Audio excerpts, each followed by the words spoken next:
Good morning, my brothers and sisters. Welcome to episode 66 of Be With Me. We're in the books of Acts, and we're going to meet a fine character today, and he's going to stay with us for many days because this is the longest account in the whole book of Acts, and it starts with a man, a Roman soldier by the name of Cornelius. Let's listen. This is Acts chapter 10. At Caesarea, there was a man named Cornelius, a centurion of what was known as the Italian cohort, a devout man who feared God with all his household, gave alms generously to the people, and prayed continually to God. Just great things it says about him. About the 9th hour of the day, he saw clearly in a vision an angel of God come in and say to him, Cornelius. And he stared at him in terror. So he doesn't bow his head. He stares at him in terror and says, "What is it, Lord?" And he said to him, "Your prayers and your alms have ascended as a memorial before God. And now send men to Joppa, about 30 miles away, and bring one Simon, who's called Peter. He's lodging with one Simon, another Simon, a tanner, whose house is by the sea." When the angel who spoke to him had departed, he called 2 of his servants and a devout soldier from among those who attended him. And having related everything to them, he sent them to Joppa.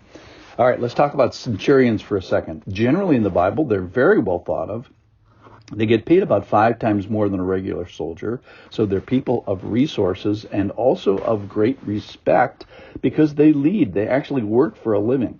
Centurion's in charge of about 100 men. 6 of those groups together is called a cohort, so that's somewhere between 600 and 1,000 men. And then 10 of those together is the famous Roman legion, which is a group of 6,000 to 10,000 Roman soldiers.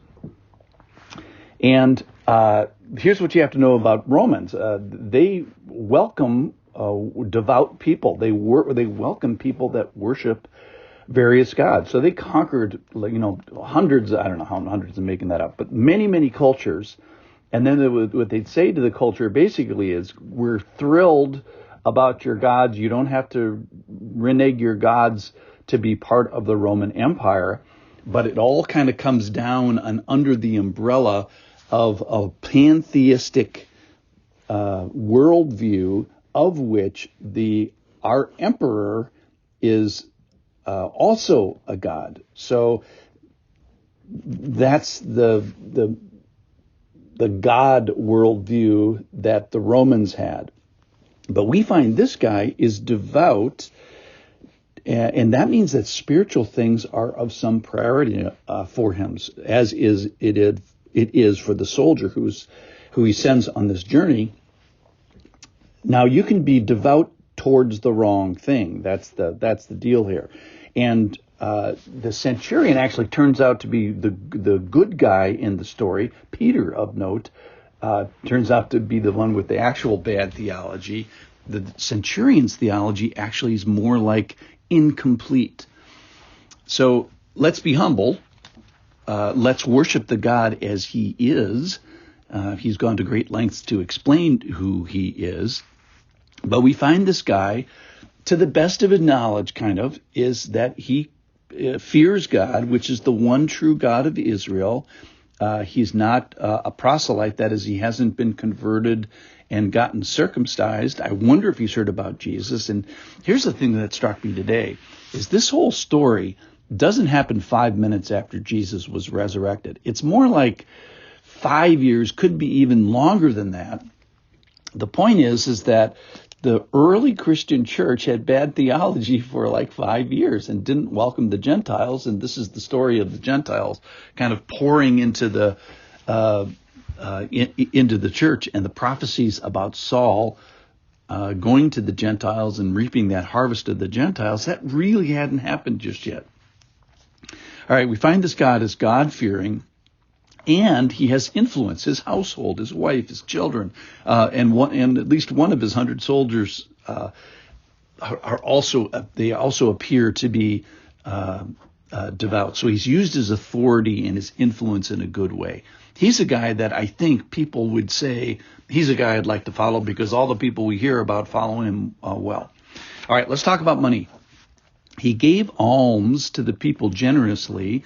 In Philippians 4, it talks about a fragrant offering. And we find that this guy's generosity has been a memorial before to the Lord. That is in verse 31 down the road here. It says that his alms have been remembered. So God sees what we give, what he gave, and God remembers them. So he knows both our giving history and our giving present, and what we give to God, or generously or not, is sort of recorded. Even though we give it before men, it's remembered before God. So the question is, if our giving is a fragrance, what does it smell like? What does your generosity smell like? It's a great question, and this guy passes the smell test, if you will. Okay, he also has a devout prayer life where he prays continuously, an ongoing relationship with God, even though he perhaps has an unclear picture of who this God is. Okay, so God sends this angel and strikes terror in him, but he doesn't bow his head. He stares at the angel, which I think is an interesting detail. All right, so of interest, the Lord tells Cornelius through this angels to go send for Peter. Now, just a few chapters ago, Philip was literally transported from one geography to another in front of the Ethiopian eunuch. So God could have done that. He also could have sent a message to Peter saying, hey, go down to Caesarea, there's a guy.